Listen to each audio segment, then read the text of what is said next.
Zoom করে দাও। বাস ভাড়া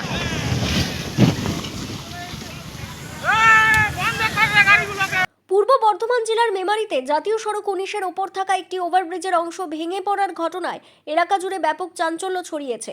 বুধবার সকাল প্রায় 10টা নাগাদ মেমারি থানার অন্তর্গত সরডাঙ্গা দেউলি এলাকায় হঠাৎ করে এই ঘটনা ঘটে। স্থানীয় সূত্রে জানা যায়, ঘটনাটির সময় জাতীয় সড়ক দিয়ে একাধিক গাড়ি চলাচল করছিল।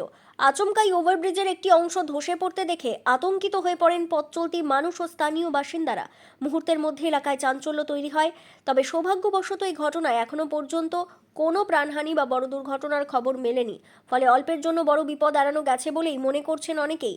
ঘটনার খবর পেয়ে দ্রুত ঘটনাস্থলে পৌঁছে যায় মেমারি থানার পুলিশ, জাতীয় সড়কের কর্তৃপক্ষ ও প্রশাসনের আধিকারিকরা। নিরাপত্তার স্বার্থে ওই ওভারব্রিজ সংলগ্ন এলাকায় যান চলাচল আংশিকভাবে নিয়ন্ত্রণ করা হয়েছে এবং পরিস্থিতি স্বাভাবিক করার চেষ্টা চলছে। হঠাৎ করে কেন ওভারব্রিজের অংশ ভেঙে পড়ল তা খতিয়ে দেখতে তদন্ত শুরু করেছে সংশ্লিষ্ট দপ্তর। এদিকে বছর ঘুরতে না ঘুরতেই এমন ঘটনা ঘটায় সাধারণ মানুষের মধ্যে উদ্বেগ বাড়ছে। স্থানীয় বাসিন্দারা দ্রুত ব্রিজটি মেরামত ও নিরাপত্তা নিশ্চিত করার দাবি জানিয়েছেন। ব্যুরো নিউজ, ABN 24x7, পূর্ব বর্ধমান।